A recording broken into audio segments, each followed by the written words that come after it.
So we already talked about Fox being a new network and you being unknown to American audiences pretty much. But the show got a lot of critical acclaim. So it won a couple Emmys in its first season. Can you talk about that? Was that validating? Even though the ratings maybe weren't up to the critical acclaim, what was your feeling when you got the Emmys? So exciting. I mean, they mean a lot to a new production and to anybody, the Emmys, and of course James L. Brooks have won a lot of Emmys, and the first few Emmy nominations were just a validation that we were doing something, what we were trying to do was working, and we did get a lot of critical acclaim and a lot of support from certain markets in America. And I would always make a point of traveling around America at that time and going to the smaller sort of mom and pop stations. I said, I want to go to Toledo, I want to go to Nashville, I want to go all to the smaller stations and go meet people. And I used to love it. I used to take off across the country with my hair and makeup girl Rosha, and we used to take Polaroids of people and end up in people's houses at 2 a.m, asking them about their lives and me taping their accents and things. And the first Emmy nominations and wins were fantastic for us. And did you go to the ceremony? Oh yes. I remember I used to wear all sorts of stupid dresses. I look back then, that's when it was like, designers lent you things. You used to buy something at Bullock's or, I looked ridiculous. I remember I shaved the side of my head once and I was like, had these perms and gosh. But it was always exciting and fun. They were out in Pasadena at that time. I don't think, and we used to... we won the Emmy for the best show, variety show, and it was just the most wonderful night. And everyone was happy finally. James was happy, Jim was happy, and Jerry was happy, and Heidi was happy, and Ken was happy, and everybody was happy. And we got into work on the Monday morning and we had a read through, and it didn't sound that great. And I just remember at the end of it, there was a silence, and Jerry Belson said, "Do you think they might take the Emmy back?" So yeah, it was always fun and a great highlight, and very, very proud of winning Emmys and going to the Emmys, and still am. It's the greatest thing. Yeah, good night. Yeah. Why did the show come to an end in 1990? I guess we had a good old run there. I remember Peter Chernin calling me. I remember where I was sitting when they cancelled the show. The Simpsons had taken off and spun off successfully. So, I mean, you felt justified that Fox had this huge, financial success and, brilliant show from our show.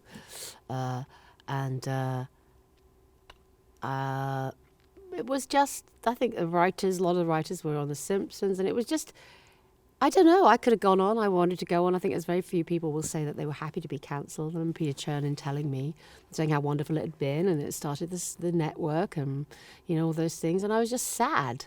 And then, because you realise you're not going to be with your friends, and you're not going to go into that environment, which was so exhausting. But then you realise it becomes your home and your family, and that's the thing with this business. You're always doing things and you're moving on. And I remember being terribly sad. I think my daughter was about 5 at the time, Mabel, and she said, "What's the matter, Mummy?" And I said, "Well, my show's ending." I said, and it's sad, Mabel. It's like the end of an era. It's the end of... And she said, "I'd like to go back inside your tummy, but I can't." And when kids say things, I thought, isn't that...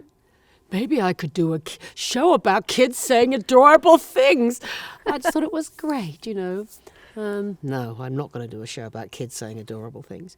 So then you're at a bit of a loss and you feel sad, but the achievement of it. And then also the great ease of not having to do that physical stuff every week. And it was so crazy. Yeah. But on you go. I never look back. I'm just like, what's next? Yeah. I always think the best thing you're going to do is the next thing. We'll look back for one more minute. This oddball little show, this skitcom, Jim called it once. What kind of an impact do you think it made on American television? What would you say is the legacy of the Tracey Ullman Show? Well, it seemed to have been loved by a lot of people, and I still get great affection and respect from actresses that were coming up at that time, or girls that wanted to do funny stuff, and they and the gay community for Francesca, and the Jewish community for Jenny Tillman, and the kindness and the warmth they felt from it, and our enthusiasm was lasting, and that we tried something new, and I was allowed to do anything I wanted to do. So I think it inspired a lot of younger actresses, and that you could do a show that tried everything, and but it started Fox off, and it was greatly respected, and it gave me a great career boost, and I was known in America, and there was nothing that I couldn't be offered and tried to do, and it gave. I was sort of remember realizing at one moment, I thought, wow, I'm kind of famous, and I'm kind of doing these cool things, being asked to be on the front of Interview magazine, and then people start asking your opinion and things, and you think, we can't get carried away, you just have to. I've never taken myself that seriously. I always laughed at myself, but then it really was, what do I do next? And I can't just do one thing. I'm so eclectic, and I'm so spontaneous, and I like to do so many different things. And a lot of actors just do the one thing, really, or do the one voice. And so I am in this sort of strange group. I very much wanted to meet Robin Williams and maybe do something with him. And the only time we ever really connected, we were on The Tonight Show together one night, and it was fantastic. We had this voice-off where we were doing these, I think it was when Jay Leno one night, and I was going, do South African, it says different from Australian. He was going, oh, does it? We got this for like 3 or 4 phonetic minutes. I was like sparring with Robin Williams. It was brilliant, because I thought, I've always wanted to meet you. I like doing what you do, and you like doing what I do. And then we just had this contact. I thought, just imagine what it'd be like to be me and him to play husband and wife, or something. So I had tons of opportunities and being known to go on and do stuff. And I wasn't going to work with Jim again. I don't think he was so busy doing other things. I missed Jim a lot, but my husband Alan and I decided to start developing other things, because my husband was a producer. And eventually, after about 5 years, all roads seemed with me to lead back to doing more sketch shows.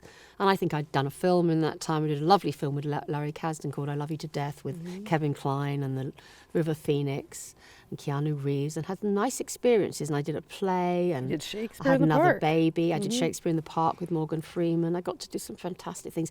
And I remember thinking I would never be able to do Shakespeare in England because of The Voice. But in America, I know it was, I got to be, do Shakespeare in the Park. Had another baby, which is fantastic, my son Johnny, because I could never have had a child during the Tracey Ullman show. It wouldn't be possible. And then started to work with HBO. Well, and was ITV or HBO the class act? It was ITV. My husband had won a television franchise called Meridian in the south of England, and as part of that bid, he said that myself and Michael Palin, who was part of the bid would make a show. And then he won the franchise, and he said to me, myself and Michael Palin, we're going to make a show now. And Michael was like, oh, really? Oh, gosh, is that what we said? And I was like, gosh, is that what we said? And so we had to do this show. So we did The Class System, which I'm obsessed with in England, as you have heard, and Michael is too. We did a show about the class system in England. We called it Tracey Takes On, which is a sort of witty title to do a takes, a filmic thing. And remember Tony Charles thought of that title, Takes On Class, and we called it a class act. Or was it just called a class act, that one? Yeah. And then Takes On became later. And it was, God, working with Palin was just fantastic. And you actually in England. You did a takeoff on, you had talked about watching 7 Up when you were a little girl, and you Yeah. did a take on that. Yes, we did the 7 Up thing, and he played just us. We were sort of real people. He played a little posh boy like that. Nice little girl like that, talks to him like that, Because I always loved watching 7 Up and 40. I love those little girls when there's little. I want to have a baby, and I want to work in a shop. And the posh boys are going, well, I'm going to go to Charterhouse, and then I'm going to go to Eton, and then I'll go to Cambridge, and then I'll work on the stock exchange, and I'll make some lot of money. And they did that. Those two extremes did that, And the ones in the middle have grown up and maybe do something, they can deviate a little. But, the ones at the top and the bottom have done exactly the same thing. Now you've got Boris Johnson running the country, and he went to Eton, and he went to Oxford, and all those blithery bits and bobs, and, hello, and, Eton schoolboys are in charge again. Eton skyfalls, Eton rifles. So the class system, that was so much fun working with Palin and playing the couple, a very working class couple who managed to send their child to a public school, Janie, a private school, Janie, who becomes posh and doesn't want to talk to them anymore. And then Trevor. Michael had to sell a kidney to get her to do that, And so and then I played Trevor. I played a wonderful gay air steward who I based on a man who worked for British Airways, who I'd known for years. And that was a ridiculous makeup looking back. It was huge, but it was great fun. Male role? I think it possibly was, yeah. I don't think I played any men on the Tracey Ullman show. Mm-hmm. What was that like? How did you imbibe maleness? I love airline stewards. I love airlines. I think it's, and I love this man, particular man. He was one of those wonderful British Airways. May I get you a cocktail, madam? And he would walk back to the galley. And he began the galley. Well, I've got a bitch in 3B. And I love this guy because I talked to him in the galley. He could just be, my boyfriend Barry. I tell you, I said to him, and then he'd go back into the island, down the aisle, and do the straight British Airways steward. And I just thought, I've got to be this guy. I just love him. So I was in the show, and I've been given upgrades ever since because of Trevor. On airlines. Oh yeah. So, that was a fun show. And HBO took note of it, and they wanted to do an American version of it. So that became the Tracey Takes On. Yes. Mm-hmm. Chris New Albrecht York. and Carolyn Strauss. Mm-hmm. Fantastic HBO team wanted to do it. And we did Takes on New York. Talk about creating the characters for that show, the Rosenthals. Oh, God. Well, there you go. That's back to my Katie Vogue roots. That's Betty and Freddie, Betty from Long Island. We just wanted to play a couple that Michael Tucker played Harry, which was just heaven. Working with Michael Tucker being, Fern and Harry for the years we did it, we just loved it, And the panic and the wedding and oh, God, it was so much fun.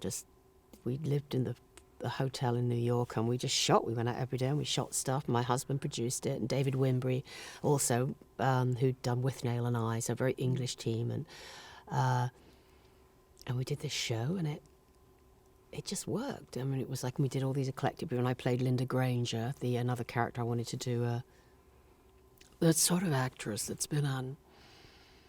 Well, wonderful. I'm here at the Academy, and it's just incredible because I was here when I was in The Bionic Woman. And those older, with their makeup's like a chiaroscuro. And they have a makeup man in tight Wranglers, and he's not a star, he's a star maker. And I played one of those wonderful actresses that's, I'm 100% cancer-free. And she's written that book, called I'm Still Here.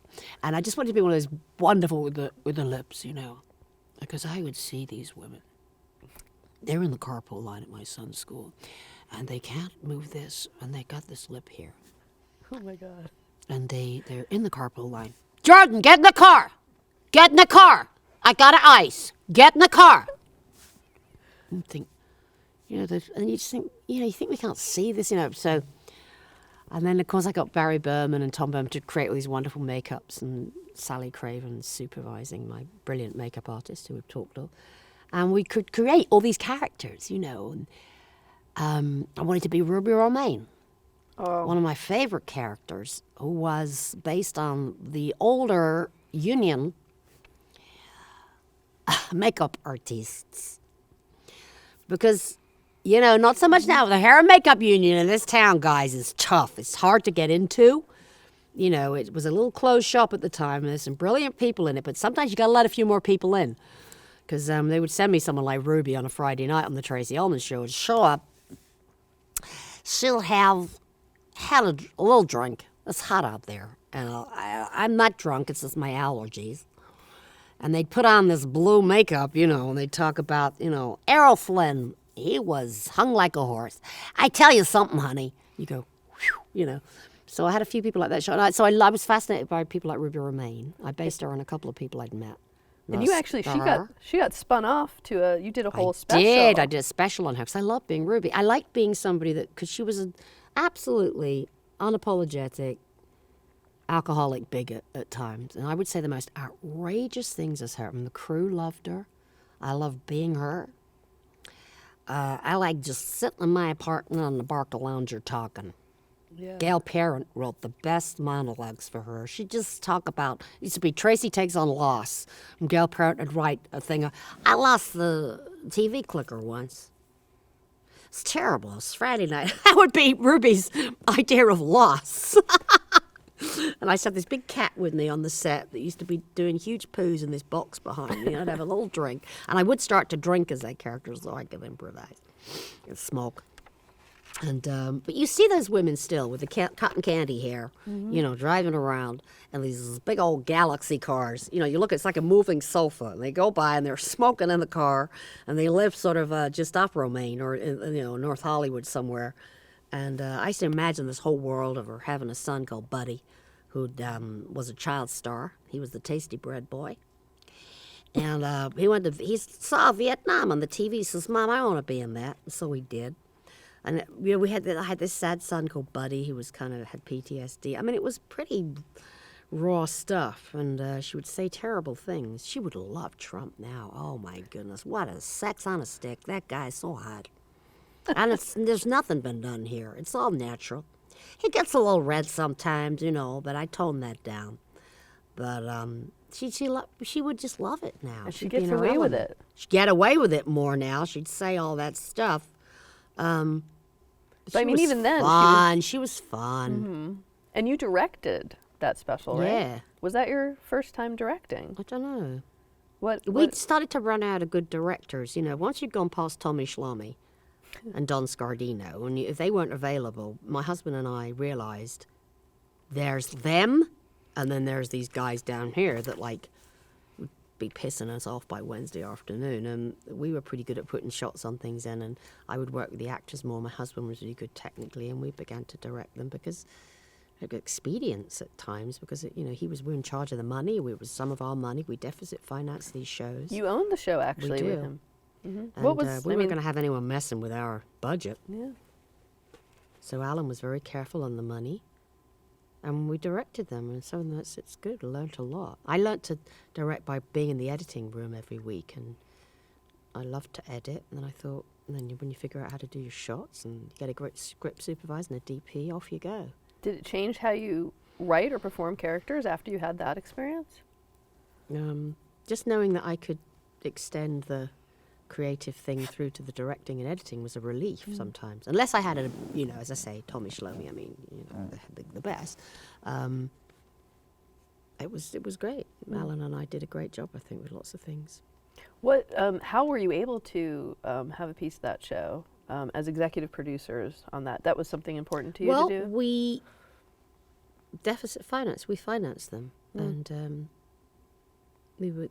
So therefore, we sold them to HBO, and they paid us a license fee, and then they renewed it, and they bought them again from us. But no, the shows reverted back to us. It was very important to Alan to own the shows we made. It was very important to him to own the shows he made in England, because he was an independent producer in England, and at the time he was doing it, people couldn't own their own shows. You couldn't own your own shows at BBC, and he lobbied in Parliament for things like that to become law, that you could own your rights, and a lot of people were very grateful to him for that. He was that kind of guy, He so we did own all the shows. We owned State of the Union, which we did through Showtime, and now I own Tracey Breaks the News and the Tracey Ullman Show for the BBC.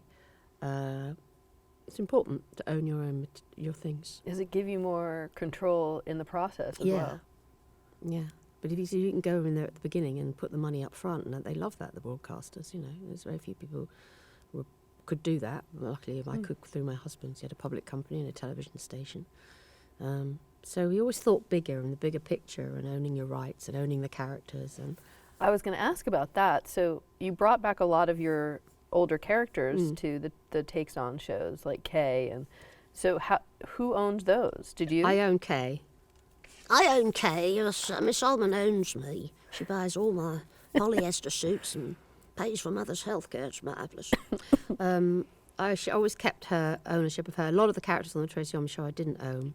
So when we went to do takes on, we made sure that the characters we created from that point on I created like characters that were similar to the ones I wanted to still play. Like I think Francesca became Hope, the student, and Ruby Romaine was an original, and then Fern Rosenthal was, so I had versions of people I'd enjoyed, dynamics and sort of certain energies of people I'd like to play. I recreated them so we could own those characters.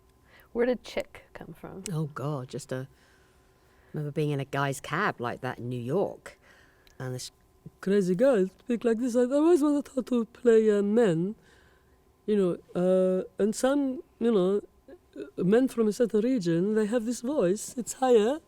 I don't know why. And I thought I can do this voice. I remember being in a cab with this guy, and he was just crazy. I said, so do you date? I was on, when you talk to people, you think, why am I talking to this person? He went, I don't know, I like women, but, I'm pretty successful. I'm not driving the cab. I think they want to fuck me, they want to fuck my Mercedes. And I was going, And he was saying these really dreadful things, like, about women, and I was, like, just going, oh, yeah. And he had a chick cabinet, he had condoms in his car, You like sex? Yeah, well, sometimes. You like sex? I'm very good at it. I said, well, I'm married and stuff. I said, well, so I'm unfortunate, right? And he was going, you are, because I'm very good at this. Do you know when a guy talks like that, you think, Jesus, and I was like, you're so confident. And I thought, I want to be that guy. I don't know what, it was the most uncomfortable character I've ever played. Was it empowering at all to be that guy? Yeah, I remember getting the makeup on with Tom and Barry again, was it? Or Matthew Mungle at that point, no. And, having all this itchy, the wig and it was like yak hair quality, and the beard and the hands, and having things made for my arms, and driving the cab was good because I didn't have to be standing next to, whenever I play men, I always try and cast people shorter than me, or and so it was good to be in the cab. And Tommy Schlommy and we just went till like 4 a.m. driving around, and Tommy had been a cab driver at one point, so we just shot all this stuff with him just talking and being aggressive and in a way and sexual, and it was interesting character to play. And I remember getting made up like that, and wearing and I would have a penis made just so I had something in my trousers. Like, I know it sounds bizarre, but you want to like feel like something, like I'd have like this birdseed penis, like just in the weight not just something, just have one there, and remember my dress at Christine getting the readiest chick so many times, and then I think she began to get a tiny bit of a crush on me, and it was a bit scary. And things like that, we always have such a laugh. We'd always be doing all these crazy sketches. I remember once being downtown, and this is getting a bit wild now, but this is like chick land, right? I remember being downtown at 2 a.m. and desperately needing a toilet. And we went into these toilets downtown, and then I remember I had to unpin this thing that was swinging from my groin. And I remember just going, oh, damn, and I threw it up just for a laugh because I thought it would hit Christine, and it didn't. It hit some woman who'd come in to use the bathroom, and crazy things. You think, what are we doing? This is such madness. I would come on to women. I mean, I would be called a sexual harasser now in character, but I'd come on to some of the women that came to the set, and it would be interesting to see who could take it and who didn't like it. And I've done some weird things. I've dressed as weird people and got to explore what it's like to try and be that person. It's a really interesting psychological experience. I mean, I was going to say, could you understand better where they're coming from? Yes. Yeah. Being chick, coming on to women, wanted or unwanted attention from them. And yeah, it's really, some people go into chat rooms and pretend to be somebody else, but I physically have become other people with this brilliant makeups and costumes I've worn. And it's really interesting to be black, to be Asian, to be a oversexed Middle Eastern man, and you say things you can't imagine. Why have I said this? It's really interesting. But do you get why? Do you get that he's not trying to be creepy? No, it was very much what he believes and what he's very powerful, I tell you, testosterone is a very powerful thing. So we're wired differently. And then to be Kay, I remember being Kay one day filming down the 3rd Street Promenade, and our big pear-shaped body, and having a break from the filming, and I walked into a sort of trendy boutique where I'd been before as Tracey, and these people just looking through me. And I said, can I try this in a size 6? And they were like, you know, and you think, wow, they don't see they don't know it's me in here, you know, so they're just being mean to some woman who looks like a big pear. And it was sad, you know, you realise how looks matter and things. Yeah, so I've had some interesting. But I remember being dressed as Judi Dench in Richmond, and it was so brilliant, the makeup. Walking around Richmond Theatre, and I went into a shop there, and I was shopping in Margaret Hall, and I was something like, oh my God, Judi Dench, oh, they filming a Bond round here, filming a James Bond. And I went, yes, we are actually. You know, just talking with this woman who didn't even see the makeup, couldn't even see. I thought, wow, can't you see this? Like, they can't. This woman was talking to me as Judi Dench for a good 10 minutes. They can or they don't want to. Don't know, but she was so thrilled she was talking to Judi Dench. Yeah. And what about talk about the advances, in the makeup. Like, you had to, when you did the Asian character on that show, Mrs. Ning, what was that like to get into that? Where did you find her? Where was the inspiration for that one? She did work in a donut shop near where we wrote, and Jerry Belson would be fascinated by this woman. He said she'd go, and he said, she does everything. So this woman's like, she's selling the stuff, she's cleaning, she's outside. So there's someone in the back making stuff. So she runs. He said she works so hard, and he talked about her little shoes. He said, and they're covered in donut batter. And he used to talk about her, and he used to go in every day because he ate rubbish, Jerry. He used to eat like all these donuts all day long. And so I said, well, let's do that. You know, I used to go and sit and watch her, you know, running this empire. She was... And then that was a bit of a controversial thing to do. I remember the New York Times put me on the cover of their TV magazine dressed as Mrs. Nguyen Ning. And but then I got this wonderful letter from a young, which was Vietnamese or something at that time. She said, nobody's on television portraying people like that. And this is, 20 years ago. And you are. And she said, and I don't care who you are. At least someone's doing it. And it's funny. And it reminds me of my family. And now there's lots of people doing it, so you don't need to. So. The late 90s, I feel like that was the era of political correctness, and people were starting to get offended by, moving outside your box, I guess. But did you ever worry about offending people? Yeah, I think so. Well, nothing like it is today, but yeah, I said my criteria was if people look like that, sound like that, that energy is that you're putting them in you're not being condescending or racist, then as an actress who wants to be everybody, as I do and have proven to try to be, why can't I experiment and do that? And I did 20 years ago, and seriously never got any complaints. And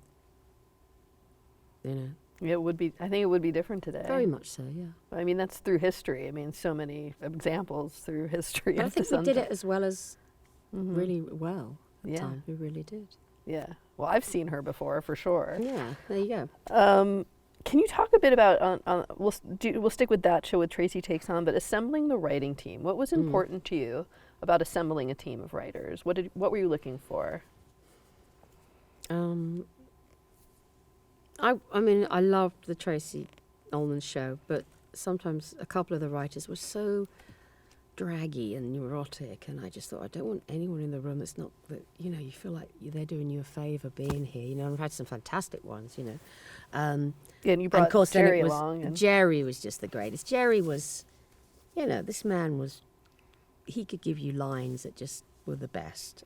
Some of the best lines on any of the shows I've done were Jerry Belson's, and as I say, coming from eating his Mrs. Nguyen donuts, he was in we'd eat crap. And he's like, oh, honey, he was so funny the way he talked. We didn't like his jokes. He'd say, what is this, Nazi Russia? And he said, my gravestone's going to be, I did it their way.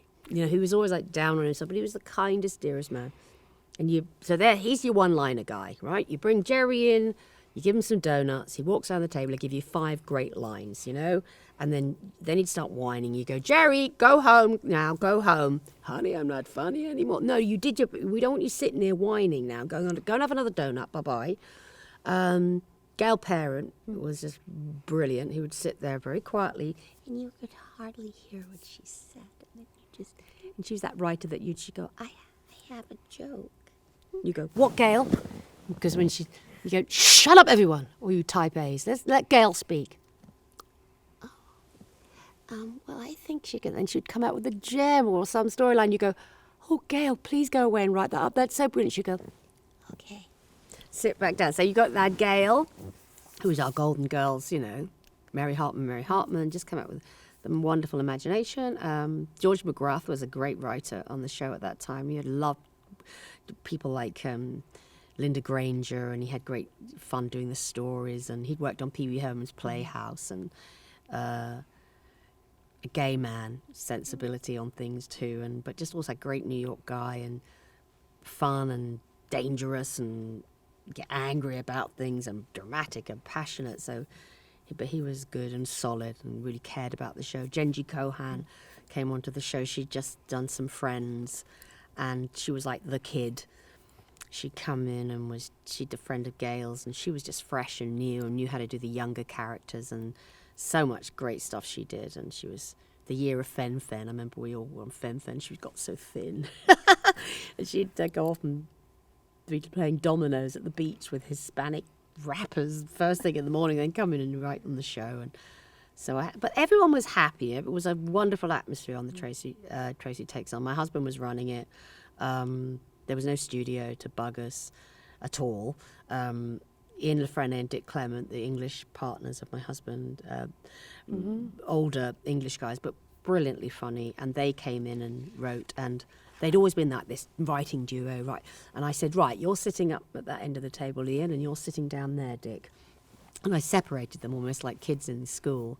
And they learnt different disciplines from that and contributed different things. And Ian Lefrene became competitive with Jerry, wanting to be the one-liner guy. But everyone got on.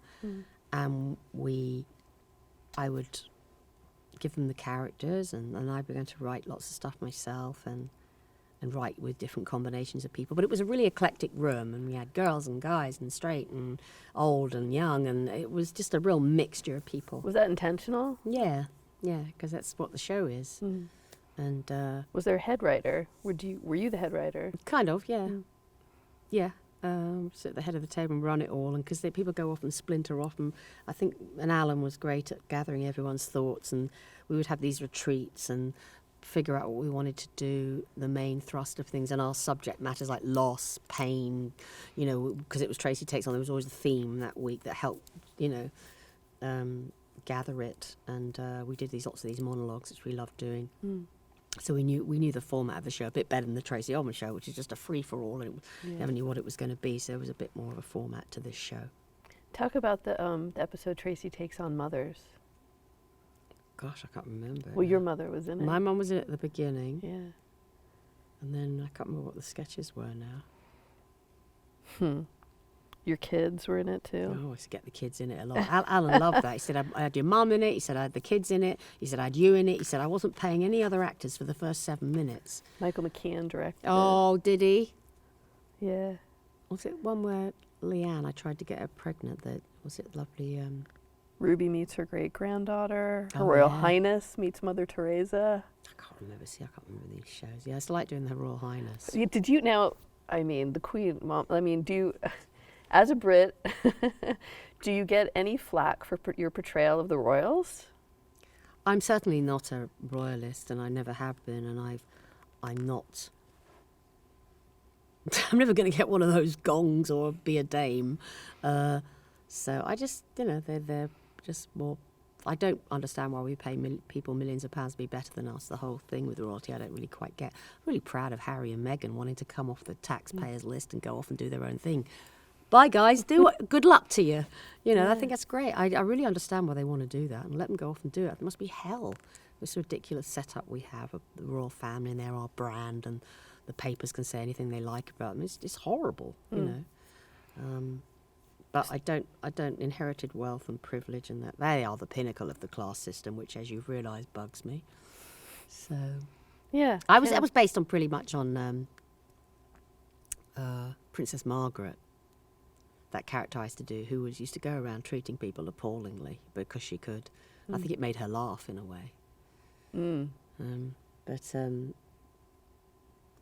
But did you lose any fans from across the pond when? those characters came, or no? Don't think so. Not really. I So mean, I it's- played Camilla Parker Bowles in the last show I did, and a hell of a lot of people just are not really pro royal family. It's like I don't think you lose any. I mean, there's a whole series now on Channel 4, I think, called The Royals, where they lampoon Yeah. them really brutally every week. It gets very vulgar, actually. I'd never be that vulgar. Yeah. Well, so how come that show came to an end? In 99, what did you end that show? I think it had run its course. We were all a bit exhausted. And I think we got 4 seasons out of it. I can't remember. It just, we had great success with that. We won. To win an Emmy with my husband was just the pinnacle. It was just wonderful. I remember thinking, and at that time, it was always me and the guys. I look back, and it was always those talk shows. It was Letterman. I used to be in that category with, Oh yeah, you were up against the late night and talk shows. it was really, looking back, that was quite an achievement. But we were doing more than interviewing people and political jokes. It was a totally different show than anyone else was doing. So it was wonderful. And I think we'd done enough.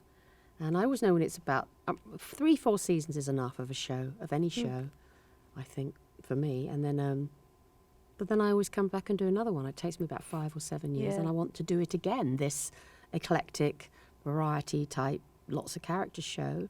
And that's what I did 7 years later, I think, with State of the Union. It began to, I tried to think of a thing I could do where I just play one character, and it never seems to gel or be what I want to do. I just like being everybody. Yeah. Well, talk about the origin of State of the Union. What prompted you to come back, and this time on Showtime, and what the premise was of that show, and what new things you wanted to talk about and address with that show.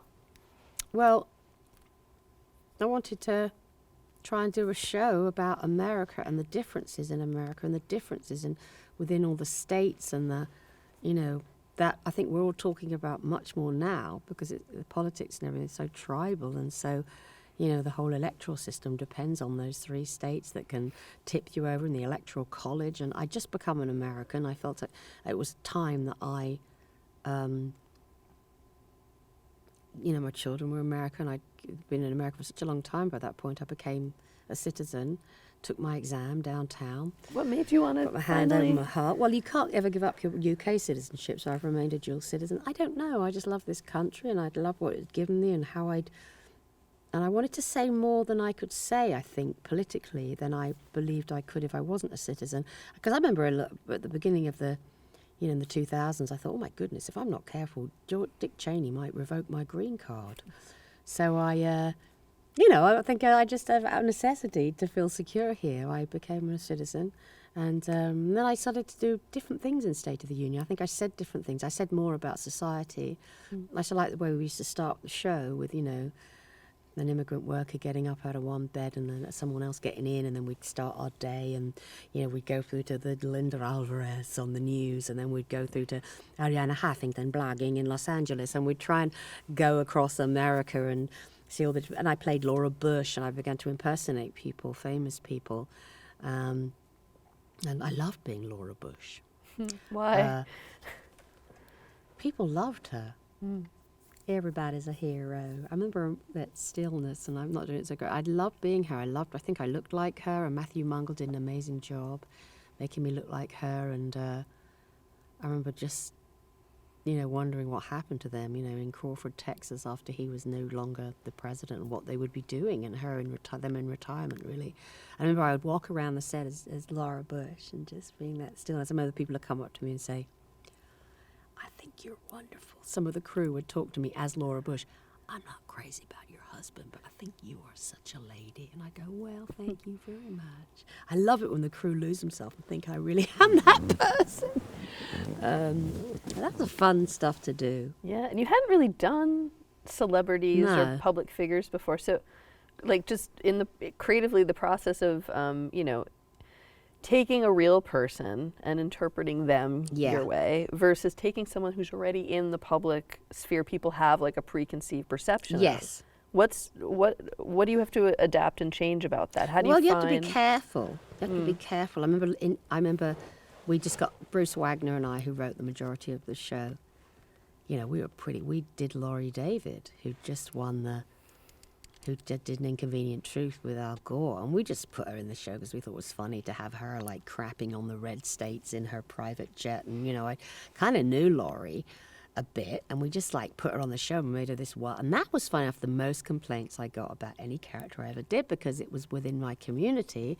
And I remember like being at a restaurant locally, and Tom Hanks and Rita Wilson and everybody were like, it's a little bit too much to do Laurie like that. And then I said, oh, but it was kind of a crazy caricature of her. They said, well, she's our friend and she's trying to... And I remember thinking, oh, God, I've really overstepped the mark. And then some people were like, oh, that's great. Why not? Why can't you do that? But that was tough because that was within my own group. And I remember eventually apologizing to her and saying it was a bit much. She went, yeah, well, it just wasn't quite in the end, feeling bad, And I remember being at a party with David Mamet and Larry David and Woody Allen. And I remember Larry David came up to me. It was like an episode of his show, Curb Your Enthusiasm. He went, you upset my wife. And I said, I'm sorry, Larry. I said, I just was doing a character on my show. She was very upset. I went, oh, I'm so sorry. I felt terrible. And then David, I think they'd just gotten divorced, and David Mamet said, why do you care? You're divorced from her now. And he went, well, but I still think she was, he said, I know. And then Woody Allen was totally confused and went, what are you talking? I said, oh, Woody, I did an impersonation of Larry's wife and it upset him a bit. What? Who was his wife? I said, well, don't worry. And Larry went, well, yeah, I guess I'm divorced now. I shouldn't worry about it now so much. And it was just like an episode of his show. It was so funny. I went, I'm sorry if I upset her. And then as I said, I saw her another time. I'm sorry if I upset you. And I told her the story of that. And she said, anyways, that was like the toughest thing I ever did. But I had to be careful, Ariana, she loved it. Ariana hated that. She loved that I did her voice, because she sounded like Zsa Zsa Gabor from Green Acres. Everybody must blog. Because she used to do that. She used to shout out the window. She'd see you driving around Brentwood and go, Tracey, when are you going to blog? Everybody must blog. So I loved being her. And she liked it. And Andy Rooney? How about Andy? God, that was shocking, wasn't it? That was a bit cruel. That was a Bruce Wagner wrote. If I don't like a piece of Bruce Wagner wrote that. It was really cruel. That was crazy. People like. Funny. I got some of the best reviews for that show of like how dark I'd become and how I liked that. I think John Simon, before he died, he said, she's become like a bit Lenny Bruce-like, and I was so flattered. It's more weird and wonderful and dark and mature, and I thought, yes, I love that. I remember lying on the floor in my phone going, yes, I want to be darker and more sardonic, and I liked that. How did you pick which people to portray? It was Society at that time. What was that, 2007, that show? So I played another African-American character, Chanel, the airport security, because I think that was a great place to set that lady. She got real great power at that place. And then was that the Laurie David and Ariana Huffington, and just going across the old lady in the New York, was mean to the Marion. I did a housekeeper and a Caribbean lady. It was that time. Laura Bush, Nancy Pelosi was around, or she's always been around. Can't remember now. It was just and Linda Alvarez. I always loved those. The newswoman. I love the newswoman. I love local news. It just kills me. I mean, I don't know if you can break down your process at all about, there's so many layers to a real person, and you have a short time on the show, even if you give them the whole, half hour or whatever. So how do you pick, what does something jump out at you about a person's personality that you want to fixate on or accentuate or embellish? Yeah. I mean, just get you're trying to find catchphrases in a way, or, things that they say that, because if you go on too much about someone, people usually get it within the first few lines, what that person is. And then, to do those little snippets of people, it's like, good morning, it's 9 below. I'm Linda Alvarez. Because I was just remember there was a woman on the news in local news here, and they speak like American people, but they're Hispanic American. So when they get the Hispanic American Award, they're Linda Alvarez, Channel 4 News. And I think we've all seen her over the years. And just from that one word, people can get the joke. And And I love that she was doing her own makeup, and she's probably had worked for a network at one time, and now she's local news. So you're trying to, and Ariana, everyone must blog. You know, you're trying to find, it's like a line like you get in a hip hop song, that line, that hook line that people like. What else did I do in that show? I can't remember. Just everything that I'd pretty much done before. But it's almost Chanel like they Monticello. involve, yeah. Doris, there's a lot. Yeah, and Laura there Bush. was a little woman in the Midwest called Ingrid. Oh, and Renee Zellweger. Oh, yeah, I used to do those. Yeah, that's when I started celebrity impersonations. And I'd go, and meanwhile, in Colorado Film Festival, Renee Zellweger is talking about a new film. Yeah, that was but it was so funny to be her. I just didn't open my eyes. I don't think ever. I just had these great big eyelashes. I was looked like Shari Lewis's lamb chop. And it was... And I thought, wow, I can do impersonations, or I'm going to try these impersonations. And I did Helen Mirren, fish out those old teats, and really kind of vulgar stuff. But Bruce Wagner wrote that. So I really pushed the limits there. We did some really crude stuff, I think. Christiane Amanpour, that was good. But I love Christiane Amanpour. You can hear the sound of fighting going on in the background, you know. She liked that. And then I was Rachel Maddow. I liked being her. And then I did one scene where I played everybody in a changing room, didn't I, in a dressing room. That was the Rachel Maddow, yeah. Yeah, I was Rachel Maddow, coming through the door. Ariana, Meghan McCain. I was Barney. Frank. But let's face it, you always talk like get dentures, no dentures in, which I don't think he does wear. Yeah, and I loved shooting that, being able to be all those people in that one room. I mean, sometimes I'm terrible. I don't employ other actors. I'm terrible. Well, you were But then I do. 90% of the screen time on that show is you. I mean, you were playing almost every character on the show. So how do you what's the production schedule like? Crazy. I mean, it's just, you know, it's like I'm like this Barbie head that they just have to keep doing different things. You remember those big Barbie heads you used to get when you were a kid, and you kept making them up and putting different wigs on them? And sometimes I think, oh, everyone must be so sick of me. And they probably were. But, you know, it was my show. My husband was financing it, and I was going to do the show. Luckily, Alan never got sick of me. He was my biggest fan. Yeah, sometimes you think it is a bit Tracey-centric. But I've got wonderful actors like Michael McKean, you know, over the years. And especially in the last show I did for the BBC, I had some just fabulous ensemble cast people. Did you, I mean, it seems like the makeup was a little less in that show than in previous years. Was that because of a time factor? Alan, my husband, you can't keep just, you know, covering yourself in stuff. It takes too long and it's not that effective anyway, he began to think. But I think the big makeups really work. I think they're the stunning ones myself. So that show came to an end after 3 seasons. Was that, again, was it just time and you wanted to do That's what I something feel normally Yeah. have you seen my pattern of my career, you know, people cancel me after 3 or 4 seasons, and also I've had enough by then, 3 or 4 seasons, and I'm ready to wait my 5 years before I do another. Yeah. And I did. I assume, you know, sadly my 6. husband died in 2013. Yeah. We'd been married 30 years. He'd been ill for a while, but not, the last 2 years were difficult. And I think we really wound down from State of the Union, actually, to be quite honest, because he was not well. And he couldn't really sustain the production schedule, and he wasn't well, and it was just a tough time, you know. So we wanted to be together and just, you know, hunker down and be with family, which we were. And he died on Christmas Eve, 2013.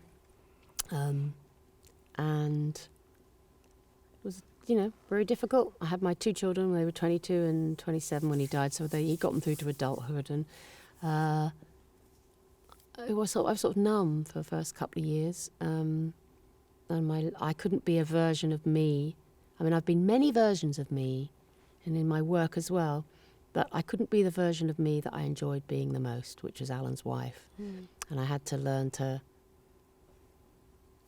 live differently and be a different person and gravitate towards different people. And that was very hard. And then I just knew I wanted to do a show again. I went to England, spend more time with my daughter who lives there, and the BBC contacted me after 30 years and said, would you like to come in and talk about doing a show? And I went to see the BBC.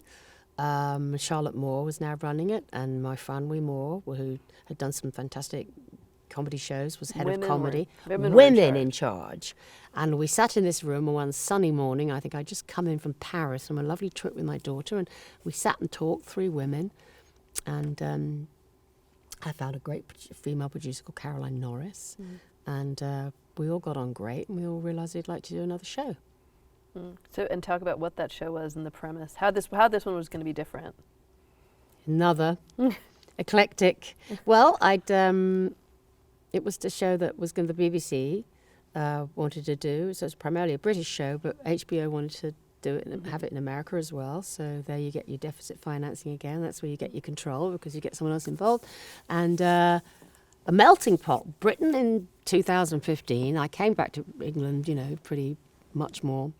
spending much more time there, and found this melting pot. We were still a part of the EU, and Angela Merkel's in power in Germany, and lots of women running the BBC, and it seemed like a real thriving, cultural, interesting buzzing. When I'd left in the 80s, it was sort of on its knees, subject to unions, and it was a really difficult place to be, and you had to be in America. And I thought, wow, you can shoot anywhere now. You can be anywhere you want to be and write a show.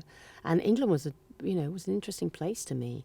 Still had its problem. My daughter was in politics for many years, worked in Parliament through MP. So we used to travel the country, and she'd tell me, get the feel of the country and the different ethnicities and the cultural, what's going on up north, what's going on in Scotland. And I wanted to cover the British Isles, and do a show that, and do more impersonations, which I did. It was much more topical too. You did a lot more politicians. Yeah. You talked a little bit about Angela Merkel, the German chancellor, but it's so interesting to me, the side of her you decided to portray is like kind of this lighter feminine side. Yeah. How did that come to you? Why that version of her?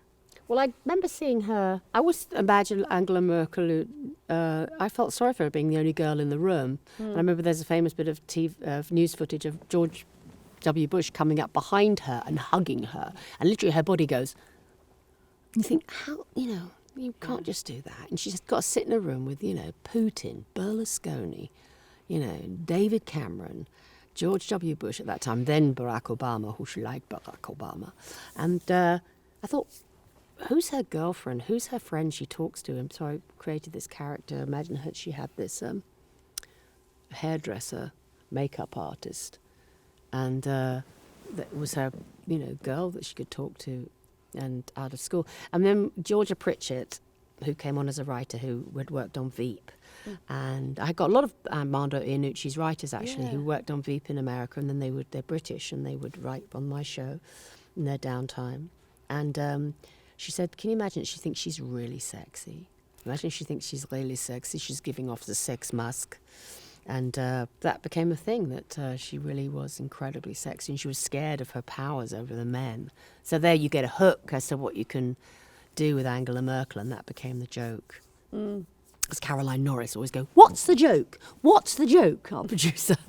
And she's right, you have to have a hook, you have to have a thing that you can cling to. So I loved being her, and it became a very successful character for me. And Dame Judi Dench. Yeah. Talk about why you made her. You focused on. You just made this up, I assume, about the her national being treasure. Well, that part, of course. But then you had the national treasure doing all these naughty things, throwing dog poop in trees and being a kleptomaniac. Yeah. So how did you get away with that? Well, it's comedy, isn't it? You think, I wanted to be Judi Dench. I knew that I could. I like Judy's voice, and being her, this is absolutely a joy to be Judi Dench. And it's that voice I've never had. She is the voice. And she'll do this with her hair. And I knew she had a super sense of humour, Judy. I love she's got the tattoos. And, so I said I wanted to be a series of national treasures. I said that might be a funny thing for the show. I said Maggie Smith is thought of as a national treasure. Helen Mirren now, Judi Dench. There's these people that are national. Vivienne Westwood, the fashion designer who we never did. But I said they're always spoken about as national treasures. It's an age thing, really. And then Andy Riley and Kevin Cecil, wonderful writers who'd worked on Veep and everything. They said, can you imagine if you could just, because you're a national treasure, you could just steal things in plain sight, and people don't say anything because they go, oh, but you're Judi Dench. So they came up with that wonderful gag which we could do for like, we pushed it into the second season, but then it was like, you can't keep doing it. And it was fun. And poor Judy, she began to talk about me. Remember she accepted an award. And you know when you've hit home with a sketch or an impersonation, when she came out and accepted an award and went, "Hello, I'm Tracey Ullman." And the audience went, "Yeah." And then she said she would be in like shops like Marks and Spencer's in London. She said, because we used to portray her as a kleptomaniac, she said, and the manager came up to her in the shop and went, "Got my eye on you." She was like, "I thought it was a terrible thing to do to her." So that's when I wrote to her and said, "I'm so sorry, Judy, and thank you for letting me sort of just live vicariously through you." The fiction's better than the reality. Yeah. But the makeup was brilliant. Yeah. Vanessa White, a makeup artist who's still ex-BBC girl, found an amazing guy called Floris Schuler, a Dutch man, and I've had some amazing makeups, but he was just unbelievable what he did for me in that show. Yeah, that's uncanny. He made me Jeremy Corbyn, Theresa May, just incredible things he did. Brexit happened. The vote to leave the EU happened while you were shooting. Is that right? Yeah. And you had to change. Yeah. You had to change. You can see what side I voted on, yeah. Yeah. Yeah. So how did that impact, the production? It was difficult because it changed things politically and psychologically in England terribly. And we were all, I think, very pro-EU and remaining in the EU, so we were disappointed, but you've got to work with that. And Nicola Sturgeon, who's a Scottish character, well, it's not a character, she's the head of the SNP, the Scottish Nationalist Party, in the United Kingdom. She became an important character to play because Scotland didn't want to leave the EU, and they felt shafted by the Brits and by the English, and I really enjoyed being her. Oh, she had some great musical numbers too, I think, right? The Scottish. There was a very experimental sketch I remember seeing with her that was we did. wild. We did have her as a Bond girl. Yeah. Yeah, that was weird, but I like being her. The politics began to take over the show and become very difficult because it became very acrimonious in England. As you know, we've had this horrible time with finally leaving the EU. I think tomorrow we officially leave, which is a sad day for me personally. Having been a child of the EU, growing up, being a fully fledged member of the EU, my very first job in Berlin, remember when I was 16, I wouldn't be able to do that now. I just went to Berlin and at 16 and I could work anywhere I wanted in Europe and off I went. Now it's all going to change for my... Do you think people understood the vote the first time around? What do you think happened there? I think it's very telling that 3 million of the pro-Brexit leave voters are now dead. And that's in 3.5 years because they were very old, a different generation with different mindset, different idea of how England should be and our place in the world. And I think they were looking into the past. And it's a very negative thing for me. I think it's been a wonderful thing for the most part to be part of the EU for trade and for medicine and security and culture. And I look at all the orchestras and, theatre group and people who have just gone back to the EU now. The way we integrated was wonderful for our food, because British food used to be crap. I think the EU was really important in bringing people over. Everything changed, and I think it's a shame. I think it's this isolation and, it's not going to be good for us financially. I think we'll be trying to rejoin in 10 years, because we need each other. They're this great landmass that take 56% of our exports right next to us, and now we're just going to isolate ourselves from them. We're going to put borders in the Ireland. It's to me, it doesn't work. It's a shame. It's a great shame because I love being a European. With the platform that you have, do you find yourself wanting to be more political with the topics or the characters of your show, or do you try to stay away from... As long as it's funny.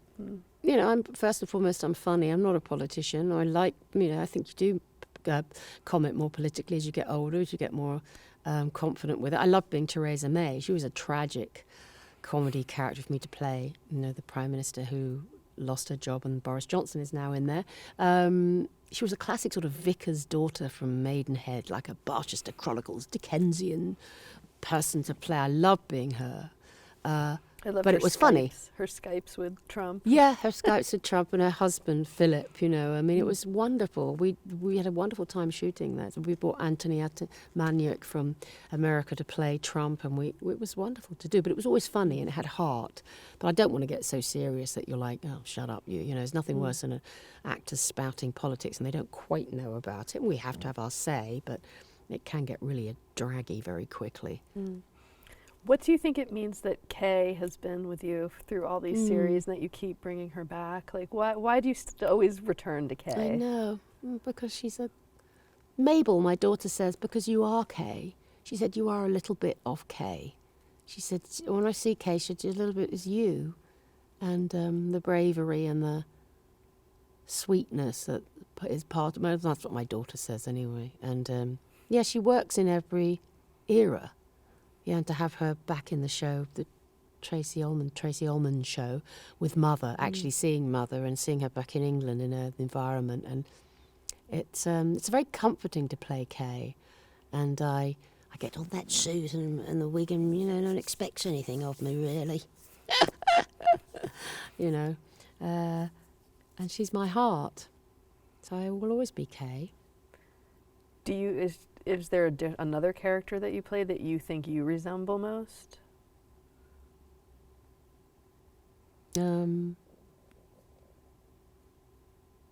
I think the Ginny Tillmans and the Fern Rosenthal, I think I am them. And I just got to play Betty Friedan in a new series that's coming out on FX in the spring, and called Mrs. America, and it's Kate Blanchett plays Phyllis Schlafly, a famous Republican campaigner and who stopped the ERA getting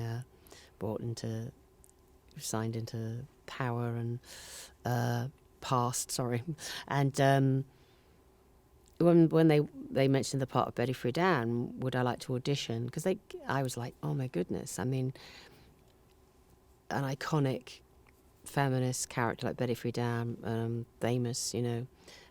Having written The Feminine Mystique, and a Jewish woman from Des Moines, and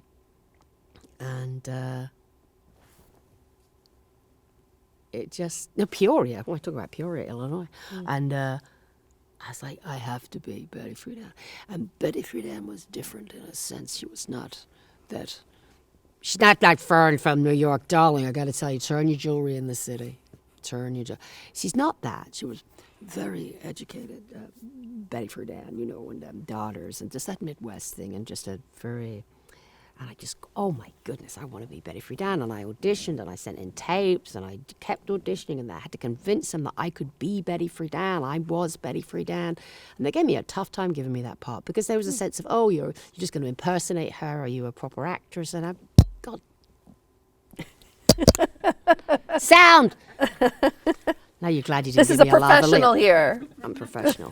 And I was so thrilled to get that part and be a part of this amazing cast. And Betty Friedan was such a challenge to play. Yeah, where did you go to do research for her? Like, where did you find the voice and the manners? Well, there's a lot of her available on YouTube.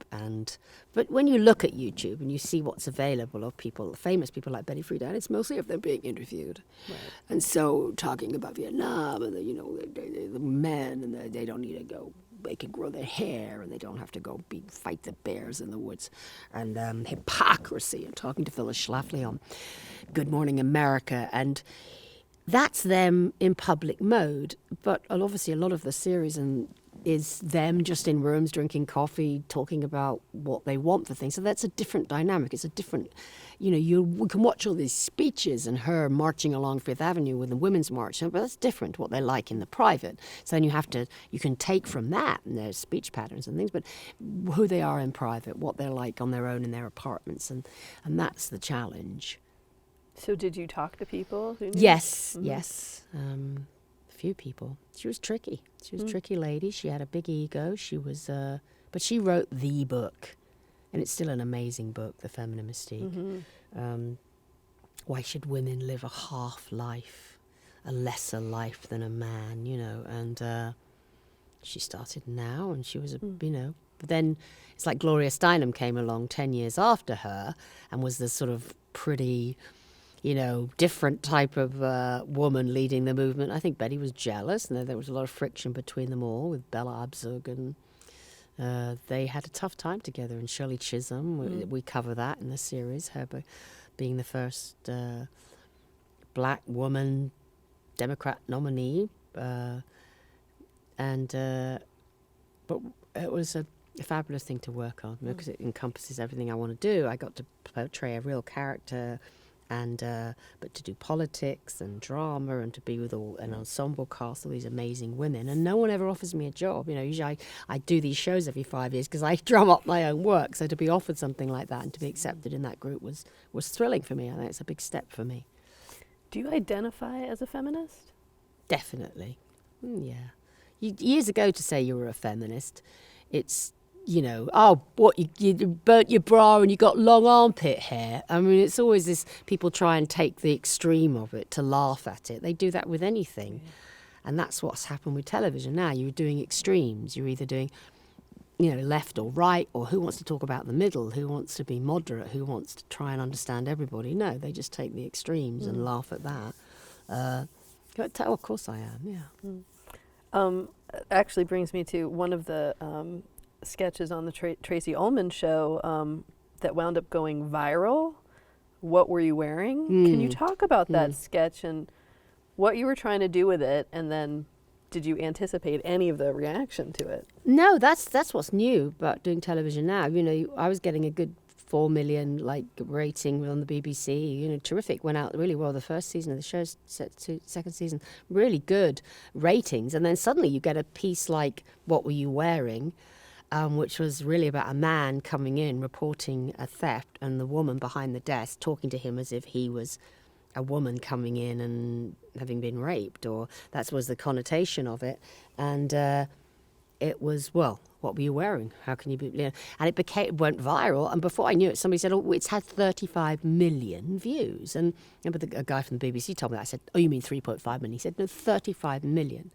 And it's a small, short sketch. We did it at the end of the day. I remember I had half of a bit of a chin on my nose, and I was greasy, and we had trouble remembering the lines. But we did it in a Joe Orton kind of way. Brilliant director Dominic Brigstock shot it and made us get every line right because he knew it was something really special as we were shooting it.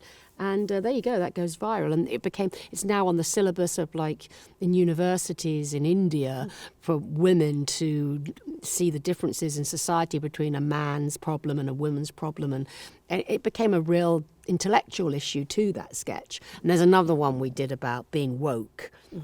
That really went woke viral, support group? Which is a really good thing to have done last year, the woke support group. And written by the same girl, Gemma.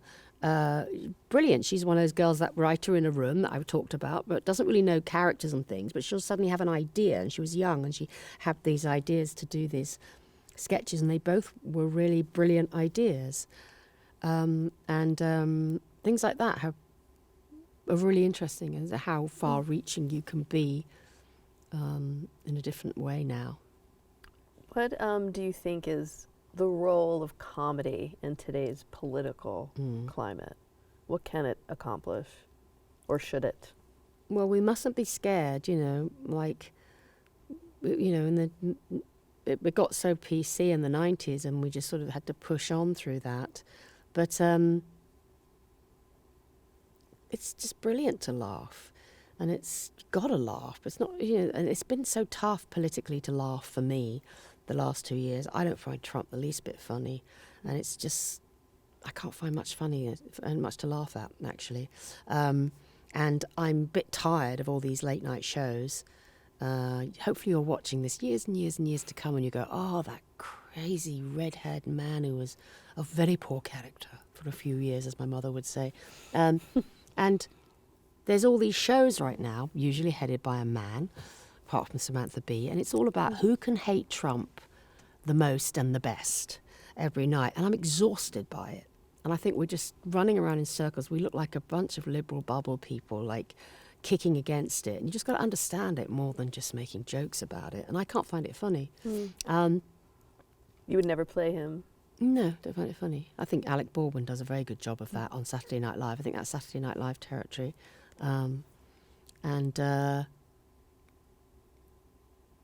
So that's the political side of things. I think we had to make more shows where we integrate everybody. You know, sometimes you can't just do... And women are working more now, but somebody pointed out, and older women are working more, but we're working with each other. Like Big Little Lies, big hit, women working with each other. Mrs. America, hopefully it is going to be a big hit at this point, I don't know. And we all had a great time, but it's women working with each other. I'd like to see... You've just got to have more shows and more films where you have men and women of equal age, you know, working with each other. And there's a problem, I think, as of this time, of commissioning women and older women and everybody, you know. And everyone's like, oh, you know, you can't impersonate that person. It's got to be the actual person doing it. And we're going through this, we're overwhelming ourselves with PC, cultural misappropriation moments and arguments, and it's a bit much right now. So what's funny in that, you know? What do I know is still funny? Toupees always make me laugh. Banana peels and toupees. Yeah, you go back to the basics, the Mel Brooks stuff, you know. Yeah. I did a lovely sketch with Mel Brooks on the Tracey Ullman show years ago. He used to keep wandering in and watching us rehearse. And we go, Mel Brooks is standing there watching us rehearse. We go, hello. And eventually he said, can I be in a sketch? We're like, oh, like we're going to say no. And he did a sketch with us, and oh, God, it was just fabulous. I mean, you've gotten to work with a lot of your heroes. I mean... Steve Martin wanted to come on the show, and that was a tough, thankless task for me, that sketch, but funny ultimately, because I had to run around everywhere. Oh, you I remember Mel coming in, and he said, and you asked about how you start a sketch. What do you do? With me, it's like, do I wear the right wig?